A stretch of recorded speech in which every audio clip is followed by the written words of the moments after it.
حضرت ابو ہریرہ رضی اللہ تعالیٰ عنہ سے روایت ہے کہ رسول اللہ صلی اللہ علیہ وسلم نے فرمایا، قیامت کے دن سب سے پہلے جس شخص کا فیصلہ کیا جائے گا وہ ایک شہید ہوگا۔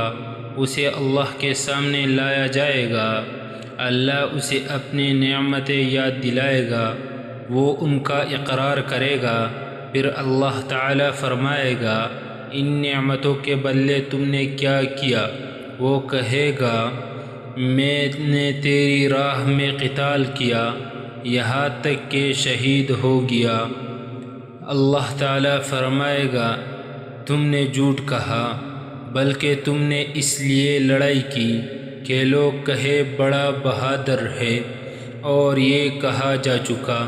پھر اس کے بارے میں حکم دیا جائے گا اور اسے منہ کے بل گھسیٹ کر جہنم میں ڈال دیا جائے گا۔ پھر ایک عالم اور قاری کو لایا جائے گا، پھر ایک مالدار شخص کو لایا جائے گا، ان دونوں سے بھی یہی سوال ہوگا، اور اگر ان کے اعمال اخلاص کے بغیر ہوں گے تو انہیں بھی جہنم میں ڈال دیا جائے گا۔ حوالہ صحیح مسلم، حدیث نمبر 1905۔ حضرت ابو ہریرہ رضی اللہ تعالی عنہ سے روایت ہے کہ رسول اللہ صلی اللہ علیہ وسلم نے فرمایا، اللہ تعالیٰ تمہاری صورتوں اور تمہارے مالوں کو نہیں دیکھتا، بلکہ تمہارے دلوں اور تمہارے اعمال کو دیکھتا ہے۔